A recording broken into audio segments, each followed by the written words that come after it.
And this is what it feels like.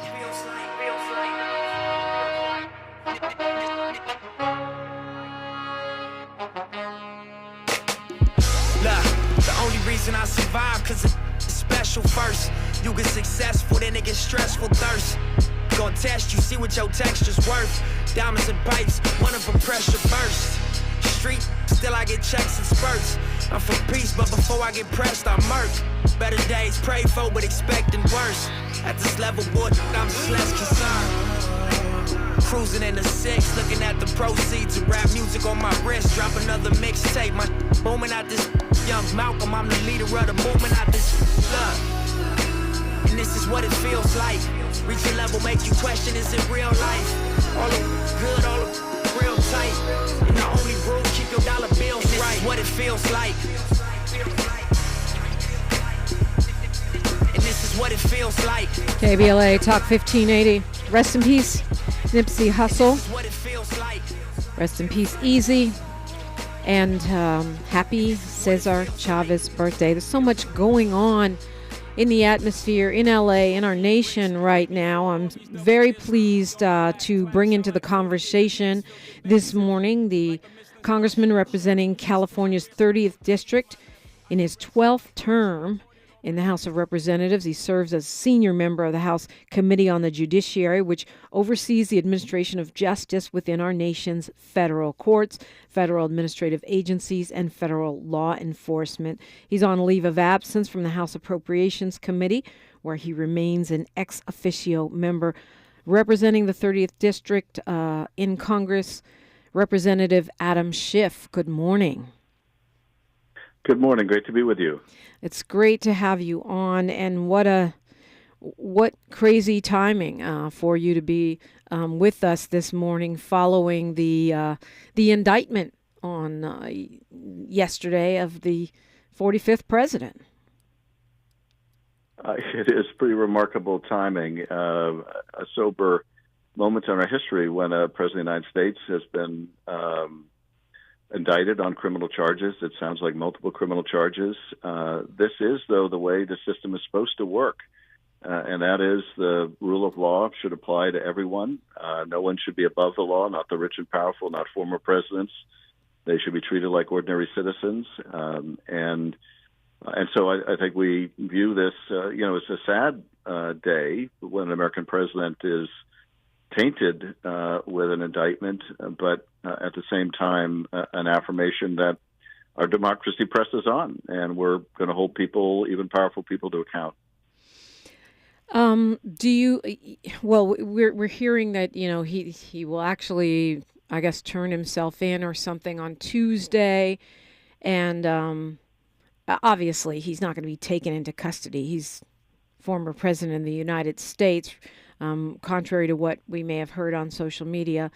But are we concerned about a reaction from his followers? I know that many folks are shell-shocked after January 6th.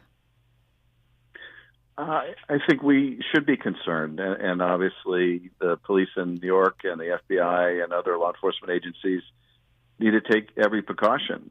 We have seen the president in recent days suggest that if he were to be indicted, as he now has been, that it would unleash death and destruction. This is the way Trump incites his followers. It's the kind of rhetoric that he used prior to January 6th when he told them to come to Washington. It would be wild, and that they needed to fight or they're going to lose their country. And you see other of his enablers, the Marjorie Taylor Greenes of the world, urging people to go to New York to protest. So we should be concerned. I hope that law enforcement will be prepared. And we all, I think, need to urge, whatever people's viewpoint is on the former president, people to express themselves peacefully. It shouldn't be a cause for celebration on one side, or certainly not a cause for violence on the other side. So, but I think it's going to be a precarious few days. I mean, honestly, I understand, that this is a somber day in history, that this has never happened before with an American president. We've never had one twice impeached either. But and I'm sorry. I feel celebratory because I feel like this man has gotten away with so many things, from the Trump University to the, harassment and alleged harassment and assault of women, to the January 6th attempted coup on the United States, to the taking of documents that are highly classified, and I'm missing a few. So for me, I do feel a sense of celebration just in accountability. Well, you're absolutely right that this is a man who has escaped any accounting for his whole life, who, from all indications has been a serial lawbreaker, someone who has displayed nothing but contempt for the law and our institutions, and it does appear that it's finally caught up on him.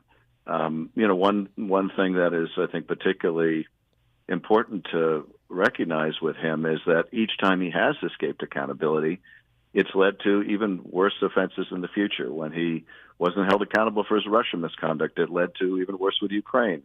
When he wasn't held accountable for that, it led to even worse in the form of a violent attack on the Capitol. So there's a pattern here. And, while some are saying that, an indictment of the former president is divisive or will cause further rifts in society, it would be far more dangerous not to hold him accountable, given his track record. Yeah, and what could come next. That's a really interesting point about the pattern of escalation. I think, to your point, there are also people who are saying we have just ensured his reelection to the presidency. And from what I'm reading, you can be a felon and be president. I think that's probably right. I don't know that there's a constitutional bar to a felon running for office or even running for president from their prison cell. I think the founders probably would have assumed that someone that has that sort of a record would be rejected by voters, and I would certainly hope that that's the case. But it may not be a legal impediment. And in terms of how this lands politically, whether Trump, as he believes, can make hay out of this successfully, can use it to his advantage, or whether it persuades the public that this person, lacks the basic decency to occupy office. I don't know, but I think the most important point is to vindicate the rule of law, as you were saying, to hold people accountable and do so in an even-handed manner, however it cuts politically. And that, I think, is what the grand jurors in Manhattan decided to do.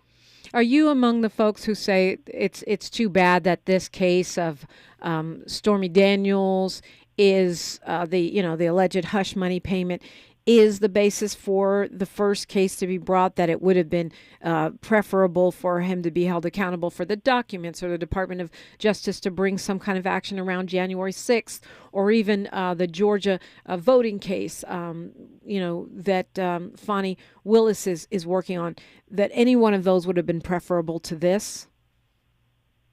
I do view this in part as a former prosecutor, and ideally, you bring the strongest, most serious charges first. But that presumes that you're talking about a single jurisdiction that's considering the charges. Here, we have a federal system. You've got state, local, and federal officials all considering the former president's potentially criminal conduct. And yes, I think the Justice Department took far too long. I've been very critical of the department, of which I was a part for many years, for moving with alacrity when it came to the foot soldiers, but moving at a snail's pace when it came to those who were the instigators, who were the main actors in the effort to overturn the election. And so I do think the Justice Department should have brought its case to completion long before now. It's more than 2 years since those acts, and I think it would have been more in the public interest for those charges, if they're to be brought first. But the Manhattan District Attorney pursued the evidence in his jurisdiction. When the case was fully vetted, he brought the charges before the grand jury, and that's what he should do. So this is certainly not the responsibility of the Manhattan DA, who is doing his job, but rather, I think, the result of a Justice Department that has moved far too slowly. How do we move around or past this, this racial kind of polarization, the dog whistles that are happening, since the prosecutors that are moving forward, that appear to be moving forward at a more brisk pace, are all African American. You've got Letitia James in New York, you've got Alvin Bragg in New York, and then Fonnie Willis in Fulton County, Georgia. That I can hear in the former president's responses the dog whistles towards our community. And that's such a problem already with MAGA world. How do we address that? Well, you're absolutely right. And you can see it in Trump and his enablers' attacks on Bragg, calling him a racist. And you can see also a different kind of bigotry in Ron DeSantis' response, dragging George Soros into this and making this part of a major George Soros conspiracy. The dog whistles are gone. I mean, it's just overt calls to racism and bigotry at this point. And I think we have to call them out. I think we have to expose it whenever they fall back on these thinly veiled or not at all veiled calls to bigotry, and expose it for what it is. There's going to be, tragically, a lot more of this. I just can't imagine how they will attempt to vilify the district attorney. And if the Fulton County district attorney brings charges, they will sadly do the same to her. This was supposedly the party of law enforcement, but as we have seen in so many ways, it's now no longer a party of anti-ideology. It's merely a cult of the former president. And part of that cult involves a deep strain of bigotry. Talking with Congressman Adam Schiff, I want to talk about a lot of things, including what is happening in the House now that Republicans control it. What does that mean for the Biden agenda? What does it mean for the work of the January 6th Select Committee and more? We'll talk about that when we come forward on KBLA Talk 1580. A safe place to go loud. A great place for progressive politics. KBLA Talk 1580. Law Office of Jay Blacknell understands the stress and anxiety that comes with legal issues. That's why we support the right to a fair trial for Los Angeles Councilmember Mark Willie Thomas. Do you have a criminal or civil rights matter? If so, please give us a call at 310-469-9117. Let's get back to business, Los Angeles County. The Economic Opportunity Grant Program is now open. This program is designed to provide financial support to qualified small businesses, micro entrepreneurs, food industry businesses such as restaurants, and nonprofits in Los Angeles County. Approximately 4,600 grants of up to $2,500 will be administered to qualified micro businesses that face barriers to accessing capital resources. To learn more about the Economic Opportunity Grant Program, visit www.grants.lacounty.gov. The application process is fast and easy. Don't miss the opportunity to get back to business. This program is administered by the County of Los Angeles through its Department of Economic Opportunity and funded in part through a grant from the California Office of the Small Business Advocate. Application portal is powered by Lendistry. Visit www.grants.lacounty.gov and get back to business. Moments like hearing my cat purr good morning mean a lot to me. But after being diagnosed with metastatic breast cancer, or MBC, which is breast cancer that is spread to other parts of the body, they mean even more. I take Ibrance, palbociclib. Ibrance 125 milligram tablets with an aromatase inhibitor is for adults with HR-positive, HER2-negative NBC as the first hormonal-based therapy. Ask your doctor about Ibrance and visit Ibrance.com. Ibrance may cause low white blood cell counts that may lead to serious infections. Ibrance may cause severe inflammation of the lungs. Both of these can lead to death. Tell your doctor right away if you have new or worsening symptoms, including trouble breathing, shortness of breath, cough, or chest pain. Before taking Ibrance, tell your doctor if you have fever, chills, or other signs of infection, liver or kidney problems, are or plan to become pregnant, or are breastfeeding. Common side effects include low red blood cell and low platelet counts, infections, tiredness, nausea, sore mouth, abnormalities in liver blood tests, diarrhea, hair thinning or loss, vomiting, rash, and loss of appetite. Some people won't give you the real talk on drugs, but it's time we know the facts. Fentanyl is killing people. It's a powerful opioid, often made illegally and commonly mixed with illicit drugs. It can even be pressed into counterfeit pills that resemble prescription medications. Just 2 milligrams, about the size of a few grains of sand, could potentially be lethal. This isn't an ad to scare you, but it is an ad to make you think twice. Get the facts. Go to realdealonfentanyl.com. This message is brought to you by the Ad Council. Thanks for waking up with Dominique DiPrima on KBLA Talk 1580. And it is my pleasure to speak with Congressman Adam Schiff, representing California's 30th Congressional District. He's in his 12th term in the House of Representatives. Of course, we all tracked his excellent work on the House Select Committee on January 6th. So appreciate your sharing your time with us this morning, Congressman Schiff. And a lot of folks concerned. We know that there's a report. We know that, the Congress, you have moved to preserve the work of the January 6th Select Committee. But how is that work and how is the Biden agenda being impacted now that Republicans have their slim majority in the House? Well, in terms of the work of the January 6th committee, and we were all very proud to be a part of that and to demonstrate to the American people all the multiple lines of effort to overturn the election. And I think it had an impact on the public and on the decision in the midterms by millions of Americans to reject a lot of the big election liars. Yeah. But what we're likely to see in terms of that work is a big part of the unfinished business remain unfinished, and that is, in our report, we made a series of recommendations about how to protect our democracy going forward, how to expedite the enforcement of congressional subpoenas, how to make sure that administration wasn't abusing the power of their office again, how to protect local elections workers from threats and intimidation. All the things we identified as new vulnerabilities in our democracy, we addressed. Those reforms aren't going to get through the House. And so that important work will remain to be done sometime in the future. When the 9/11 Commission finished its work, it also made a series of recommendations. It took years to make those recommendations law.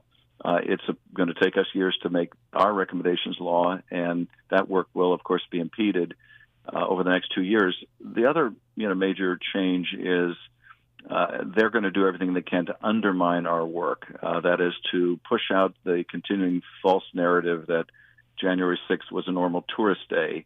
And you've already seen them selectively give surveillance tapes to Fox News, to Tucker Carlson, one of the most prominent big liars about the election, so that he can continue to mislead his audience about January 6th. Finally, in terms of the broader agenda, we did so much in the last session of Congress in passing the Inflation Reduction Act and passing the Chips and Manufacturing Bill to bring manufacturing back, the Chips and Science Act, in so many ways to help address the challenges to our economy. We could continue doing that and making progress, but none of that will happen under a Republican majority in the House. So that moving the country forward is going to come to a standstill.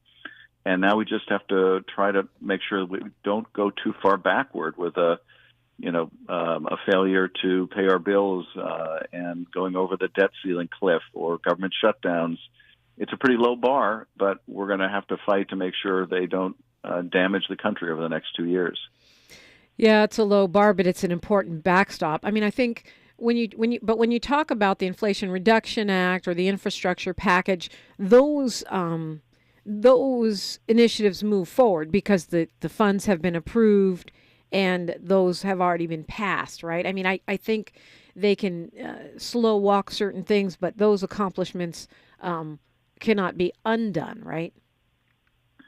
For the most part, that's right. And yes, Americans are going to see the benefits as infrastructure projects get underway and more people go back to work and manufacturing comes back home.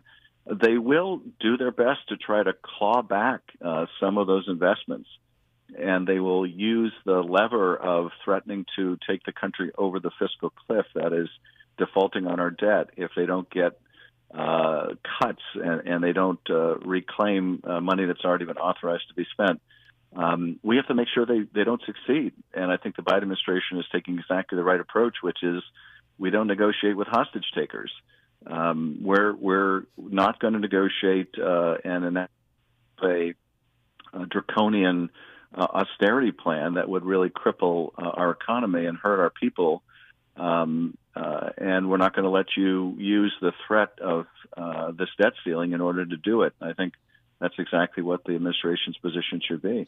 It's stunning to me that at the same time they try to claw back and as you say, hold the American, good credit, good name in the world hostage. At the same time, they're going to take credit for things that happen as a result of the infrastructure package. It's the most amazing hypocrisy in my view.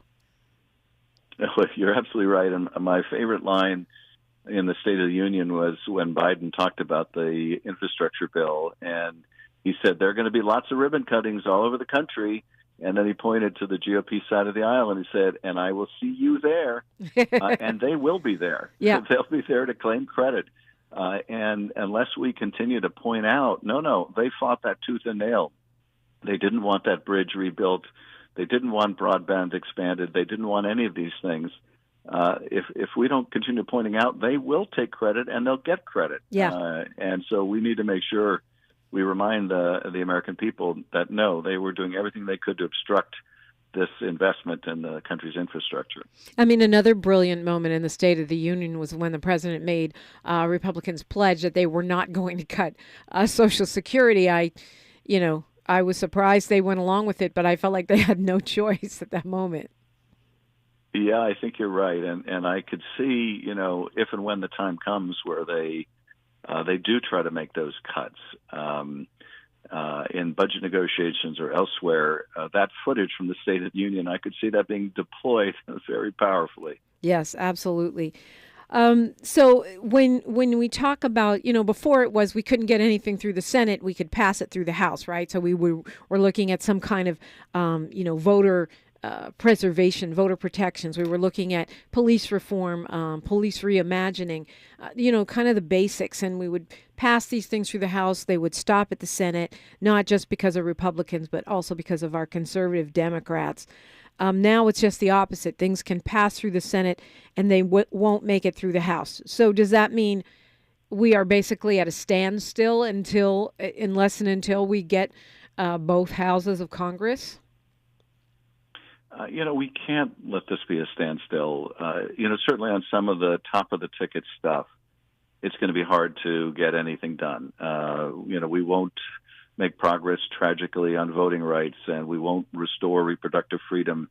That stuff, will never get through the House, and it would be filibustered in the Senate.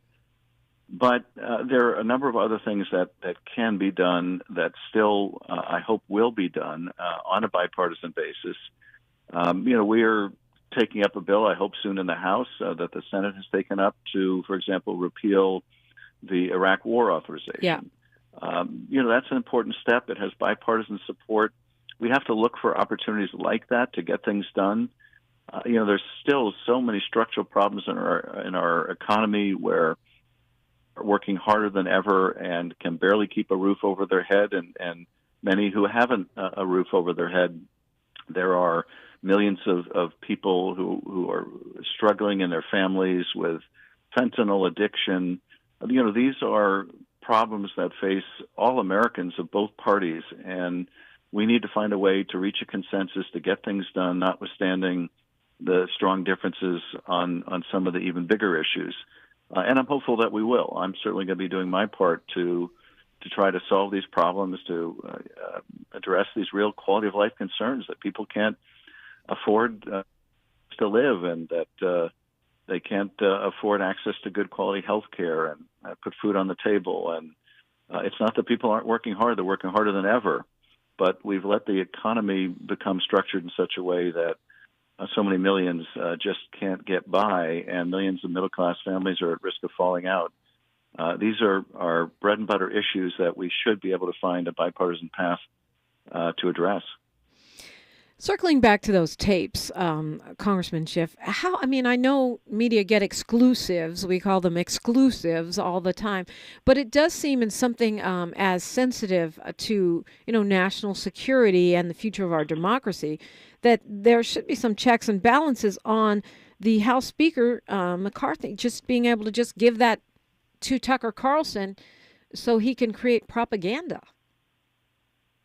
There really should be. And, again, I think that this is the result of the fact that it would have been inconceivable to the founders or even prior generations that a Speaker of the House, someone that reaches that position of responsibility, could be so reckless, could be so willing to disregard the interests of the institution, even the safety of their own members.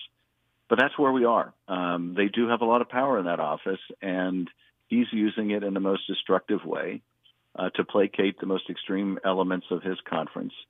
It wasn't just that he gave them to one media outlet.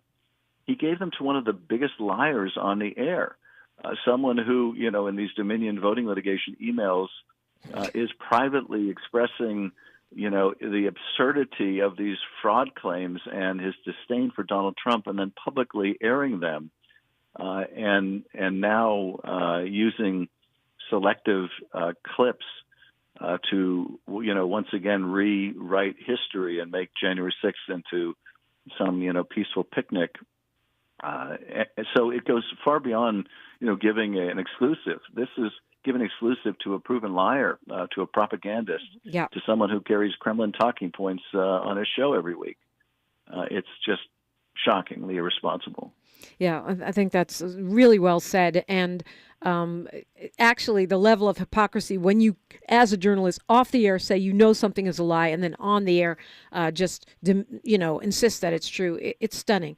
We're talking with Congressman Adam Schiff. When we come forward after news, traffic, and sports, want to talk about your campaign. You're running for the U.S. Senate, and I want to hear about that when we come forward on KBLA Talk 1580. More of First Things First with Dominique DiPrima when we come forward. I'm Mike Moore. Here's the latest from the Black Information Network. Some Tennesseans are demanding change after the Covenant School shooting in Nashville, Tennessee earlier this week. Hundreds of protesters gathered at the state capitol to demand action, days since the shooting, which claimed 6 lives, including those of 3 children. There were students and parents at the rally, along with community groups demanding stricter gun laws. One person told reporters thoughts and prayers are not enough and said if this isn't a wake-up call, I don't know what is. This next story is out of Maryland, where HBCU, Bowie State University, will be naming the theater at its Performing Arts Center after music legend African-American Dionne Warwick this weekend. The 6-time Grammy winner, television host, and actress says having the theater named after her is a big honor. And that's the latest. I'm Mike Moore from your 24/7 news source, the Black Information Network, and BINnews.com. Hi, I'm Kyle at Blindster.com. If you're like many people, you may think custom blinds is a job for expensive professionals. Well, at Blindster, if you have a tape measure and a screwdriver, you can install our custom blinds and save big. Plus, we guarantee they'll fit. Blindster.com. This is the KBLA Sports Minute with Ray Richardson. The Lakers and Clippers are back in action tonight. The Lakers are in Minnesota. A win tonight puts the Lakers above 500 for the first time this season. The Clippers are in Memphis. The Dodgers beat Arizona by 6 in their season opener. The NCAA Women's Final Four tips off tonight.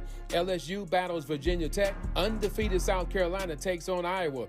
Both games on ESPN. The men's Final Four is Saturday. San Diego State versus Florida Atlantic. UConn versus Miami. Both games on CBS. No debates, no speculation, just the info you need. That's your KBLA Sports Minute. I'm Ray Richardson. This sports report was brought to you by Original Taco Pete. It's Aaron from Original Taco Pete. Let us cater your March Madness munchies. Order with us at Original Taco Pete on Grubhub, Uber Eats, DoorDash, or stop into our Slauson and Crenshaw location. We'll feed you soon.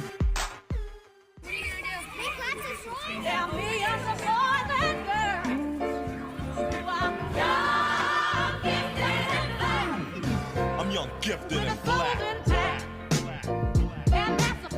At KBLA Talk 1580, we do more than just talk. Hey there, I'm Jared Hill, president of the National Association of Black Journalists of Los Angeles, and I just want to say thank you for the benevolent $10,000 donation in scholarships for the next generation of black journalists. And I'm Haywood Galbraith, photojournalist and founder of the Minority Photojournalism Institute. Thanks, KBLA, for your generous $10,000 scholarship gift to help us train the next generation of black photojournalists. Congratulations to all the students who will benefit from the scholarship dollars raised at our Black History Month luncheon, honoring black legends in LA media. When we come forward at KBLA Talk 1580, we're bringing everybody with us. Everybody with us. Everybody with us. Everybody with us. Everybody with us.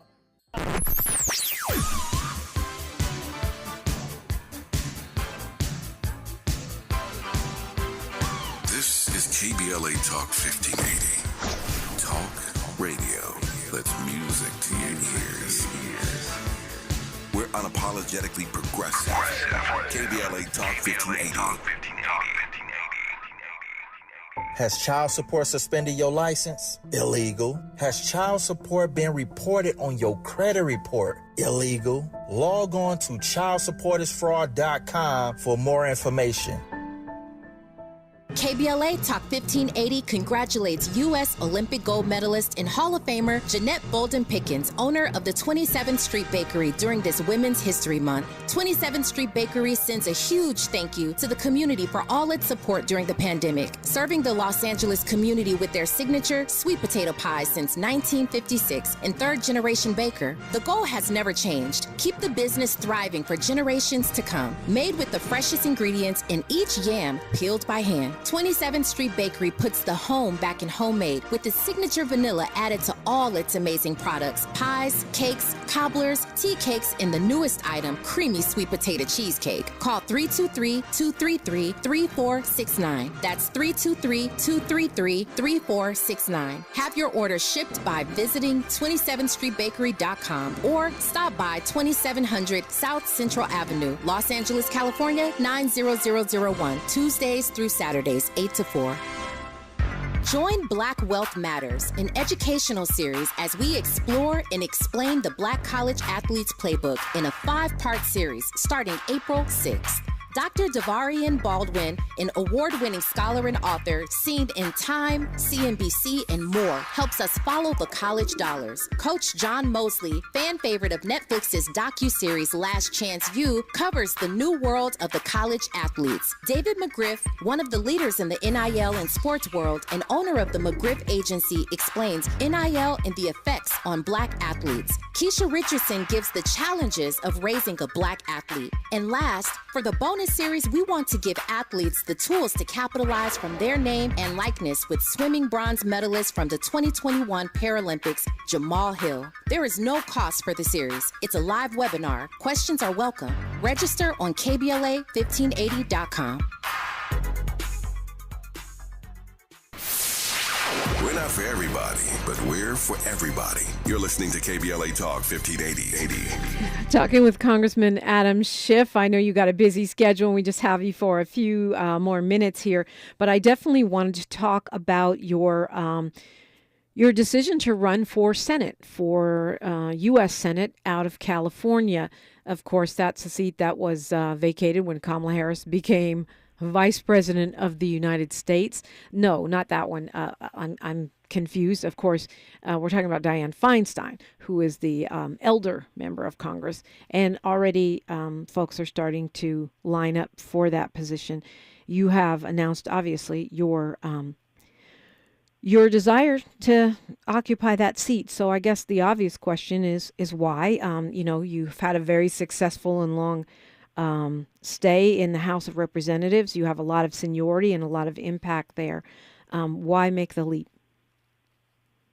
I think I can be even more effective in the Senate than I have in the House. I'm very proud of what I've been able to do in the House to defend our democracy and fight for an economy that works for everyone and fight to protect our planet. But I think in the Senate, I can do even more for the people of California.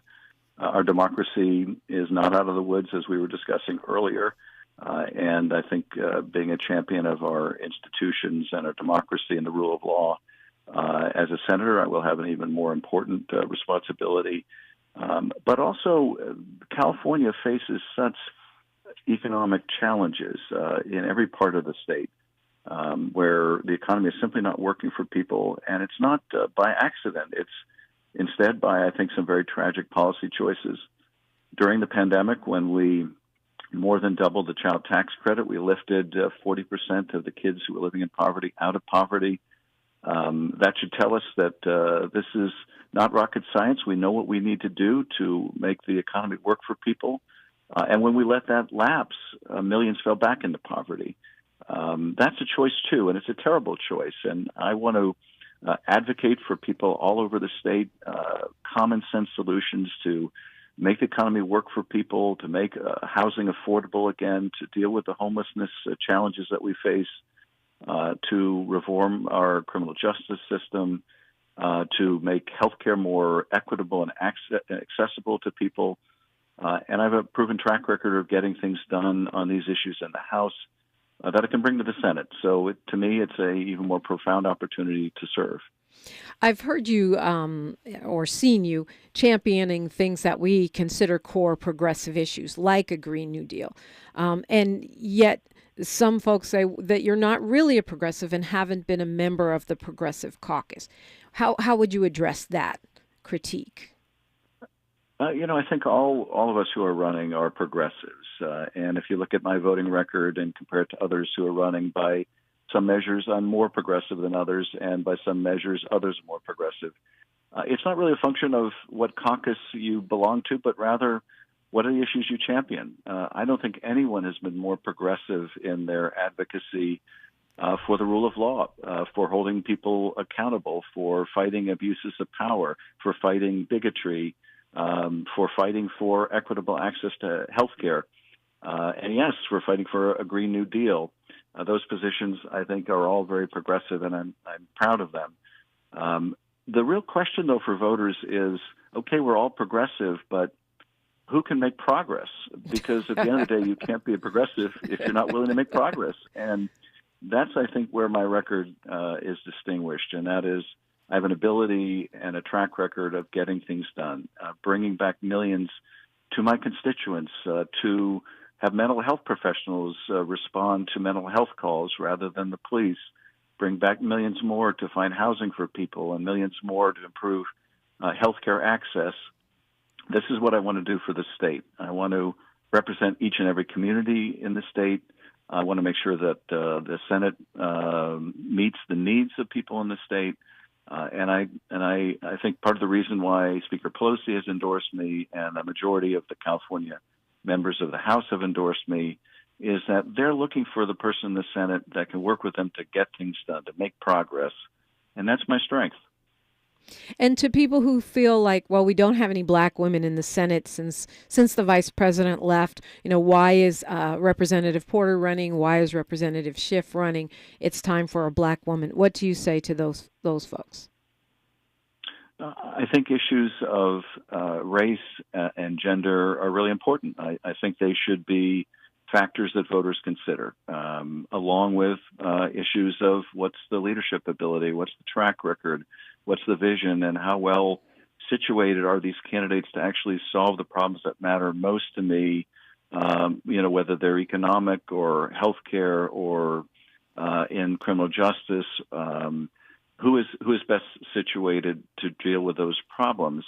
I've been very proud over the last 8 years to be traveling around the country, helping to elect some of the most diverse candidates anywhere in the country, anywhere in our history, and I'm proud of that record. And I think voters should consider that record along with every other consideration. So I trust the voters to make the right decision about what's most important to them in this moment, and I think they should consider issues of race and gender along with those other factors. What is most important to you? What is your top priority that's driving you in this mission to become Senator Adam Schiff? The fact that the economy is not working for millions of people. And to me, that's a big part of the reason why our democracy is so at risk. If the economy isn't working for people, they start to be responsive to a demagogue who comes along and promises that he alone can fix things. And when people are working and unemployment right now is really low, but they're not making enough to get by, there's a real problem that needs to be addressed. And this problem has been decades in the making. It's the result of conscious policy decisions, bad decisions. And what's motivating me to run is I want to change that. I want the economy to work for every American in every community. I want to be their advocate in every part of the state. These are not insoluble problems like I was mentioning. Sometimes it's a change in the tax code. Other times it's fighting to make sure that when we bring back federal resources, they're distributed equitably. I want to be the champion for each Californian who's trying to enjoy the American dream. Congressman Schiff, thank you so much. You've been very generous with your time. Thank you. Great to be with you. And we're going to talk with Attorney Nana Gyamfi. We're going to talk about what's top of mind for many Angelenos right now, the conviction, and what's next for Council Member Mark Ridley Thomas. That's straight ahead on KBLA Talk 1580. She's reclaiming her time on KBLA Talk 1580. More First Things First with Dominique DiPrima when we come forward. KBLA 1580 Talk Radio congratulates Sal's Gumbo Shack for this Women's History Month. Surviving the pandemic and social unrest, Sal's Gumbo Shack continued to hold the community up with great food to all that came through the doors. Are you ready for the best gumbo in town? The best po' boy you've had? Sal's Gumbo Shack. We bring the bayou to you with real authentic soul food, Mama and Granny's recipes made with real butter, real love, real everything. Also introducing a healthy option from our jackfruit selection. And there's more. Mouth-watering desserts, peach cobbler, banana pudding, red and blue velvet cake, 7-Up pound cake, homemade with lots of love. To order, call 562-423-2113. That's 562-423-2113. Sal's is also providing training and employment to those serious about a career in the food industry and the opportunity to perhaps own your own Sal's Gumbo Shack one day. Visit salsgumboshack.com or stop by either locations, Bixby Knolls or Long Beach Boulevard. Sal's Gumbo Shack. KBLA Talk 1580. We've got a lot to talk about. KBLA Talk 1580 reminding you that we keep us safe. The Center for the Pacific Asian Family was founded to help address domestic violence and sexual assault in the Asian and the Pacific Islander communities. The Center for the Pacific Asian Family's mission is to build healthy and safe communities by addressing the root causes and consequences of family violence and violence against women. They are committed to meeting the specific cultural and language needs of the Asian and Pacific Islander women and their families. CPAF's vision is of an Asian and Pacific Islander community that embraces healthy relationships and works in partnership with other communities to eradicate all forms of violence. To access services, volunteer, or for more info, visit nurturingchange.org. At KBLA Talk 1580, we believe everyone deserves to be safe. This is a community call to action from KBLA Talk 1580. KBLA Talk 1580 celebrates Women's History Month, spotlighting women leaders in our community who are creating positive change. This KBLA Women's Leaders Series spotlights Tina Sims. Please meet Tina Sims. Tina has been with Walmart for 10 years when she started as a department co-manager. To truly understand the culture of Walmart, Tina was asked to be placed in a role where she could learn the day-to-day business as a leader and to understand the people segment of the company. Tina was promoted to co-manager in a $100 million store and placed as the overnight co-manager. Mastering the process, she was promoted to fresh foods and consumable co-manager. Tina feels learning from associates who understood the Walmart brand accelerated her career and was appointed as the market champion for fresh foods and consumables. Tina has spent time learning the process and expectations of her department and has shared her knowledge with the entire market. Tina continues to be a student of the business to better herself as a leader and to help others advance their careers. Tina has been a store manager now with Walmart for 6 years. KBLA and Walmart salutes Tina Sims. Let's get back to business, Los Angeles County. The Economic Opportunity Grant Program is now open. This program is designed to provide financial support to qualified small businesses, micro entrepreneurs, food industry businesses such as restaurants, and nonprofits in Los Angeles County. Approximately 4,600 grants of up to $2,500 will be administered to qualified micro businesses that face barriers to accessing capital resources. To learn more about the Economic Opportunity Grant Program, program. Visit www.grants.lacounty.gov. The application process is fast and easy. Don't miss the opportunity to get back to business. This program is administered by the County of Los Angeles through its Department of Economic Opportunity and funded in part through a grant from the California Office of the Small Business Advocate. Application portal is powered by Lendistry. Visit www.grants.lacounty.gov and get back to business. The conversation continues right now with Dominique DiPrima on First Things First. And agreeing in the clutch to, round out the show for us this final hour before we go to the best, final minutes before we go to the best of Tavis Smiley on a Friday. Attorney Nana Jomfi, she's been a human and civil rights attorney with a specialty in criminal defense since 1994. She is the president and executive director of BAJI, the Black Alliance for Just Immigration, and she is a graduate of Cornell University and UCLA School of Law. Attorney Nana Jomfi, good morning. Good morning. Good morning. How are you, Dominique? Oh, you know what? I've been feeling sad. I really, the conviction of Councilman Mark Ridley Thomas just feels like a huge blow to the community, to me, to California. Then how are you? I am okay. I've been thinking about this. I mean, really since he was indicted. I'm an abolitionist, so that's always a part of it. But, and I know that people think that puts me in a certain realm, but this is a perfect example, I think, of a situation where you're like, okay, even if what everyone is saying is true, now we're looking at a person who has done so much, whether you love him or hate him, and is looking at years in prison as an elder, where they can't even bring a person to say, I was a victim of some harm. So, I mean, where do we go from here? I mean, how do you process this? There's a couple of things. I mean, I think that there's a question, I always say, look at ourselves, right? Critique and self-critique and critique.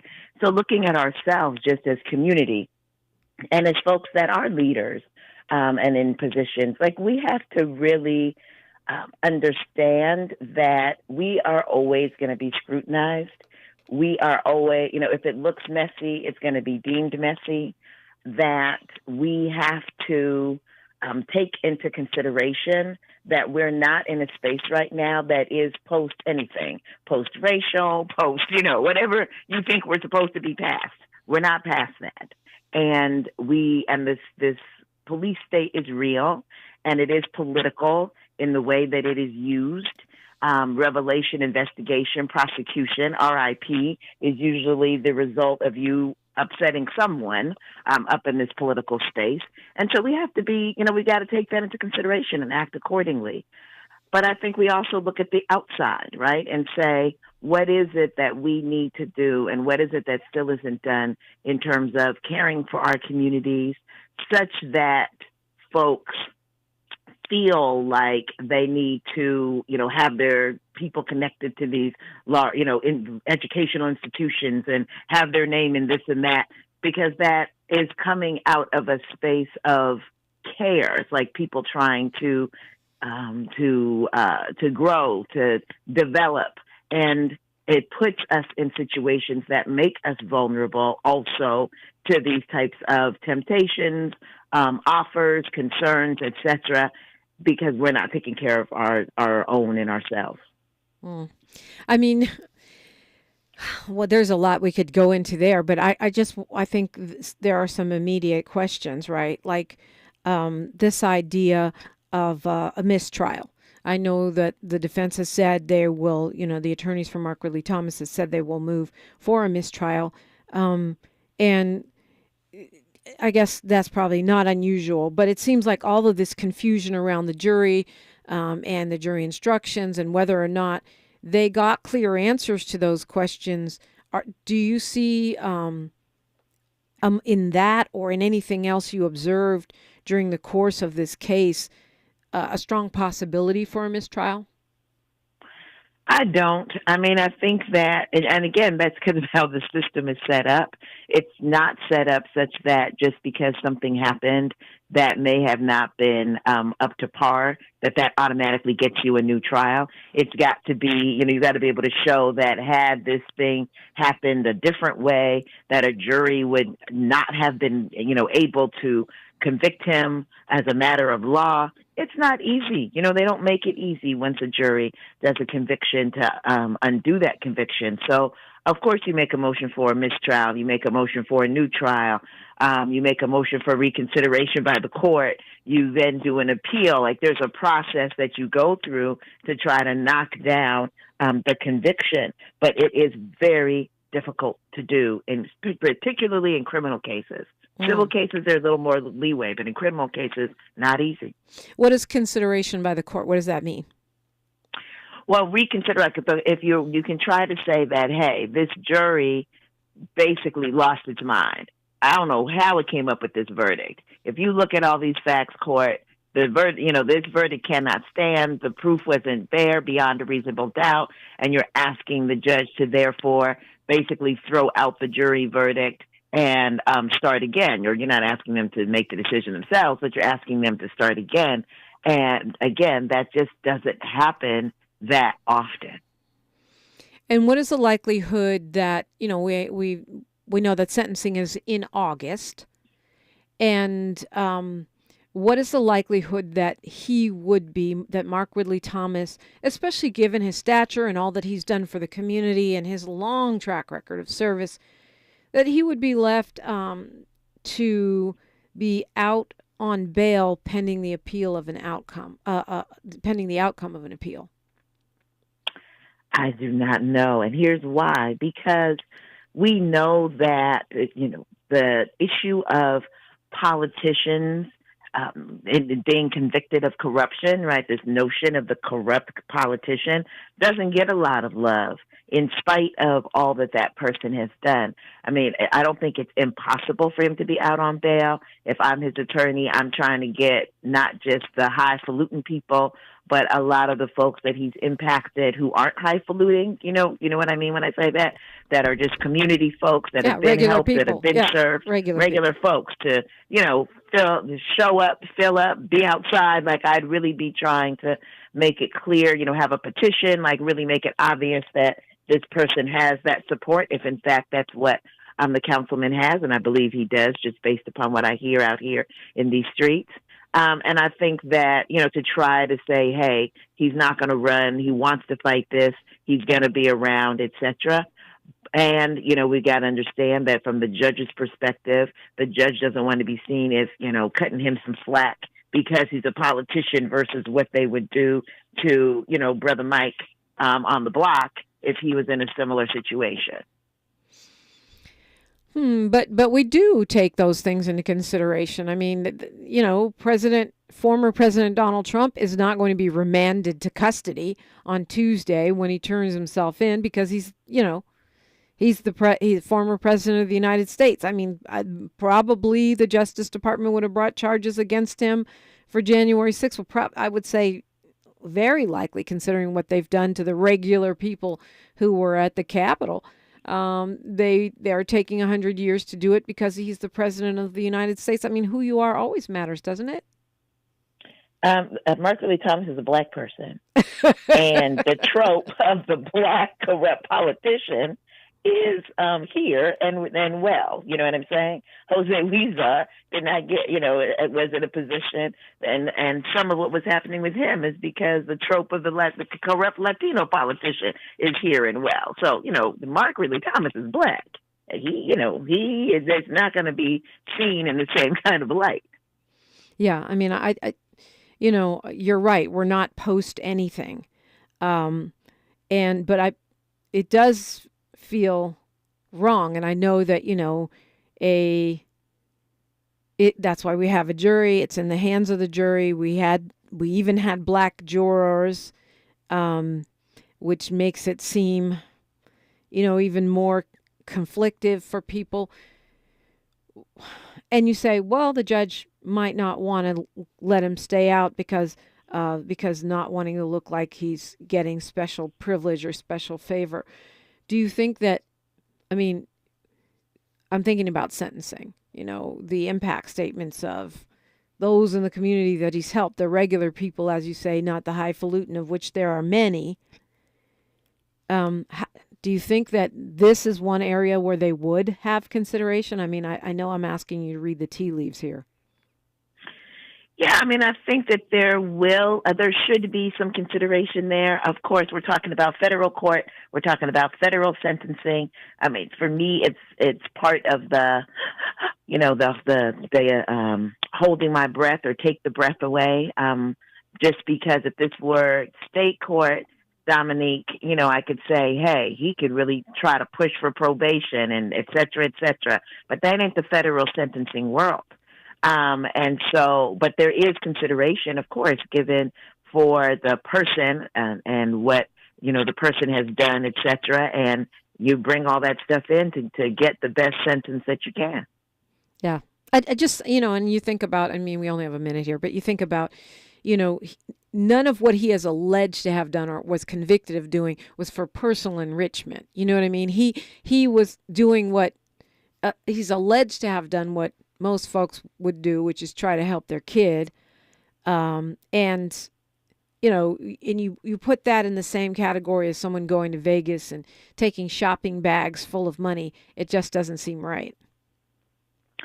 Yeah, I mean, again, looking at it in the light where everything they've said has happened, I'm like, I'm thinking about those white actresses and actors who paid money for people to get their kid into school and are, they're not going to be doing years and years and years in prison. Yeah.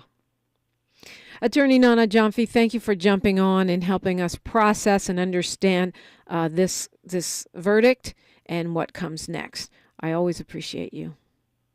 Absolutely. Thank you, Dominique, for having me. Baji tweet, BAJI, then tweet, or Attorney Nana on Twitter. And, of course, I'm there, DiPrima Radio, and we're there, KBLA 1580. Time for the best of Tavis Smiley. Until next time, one love.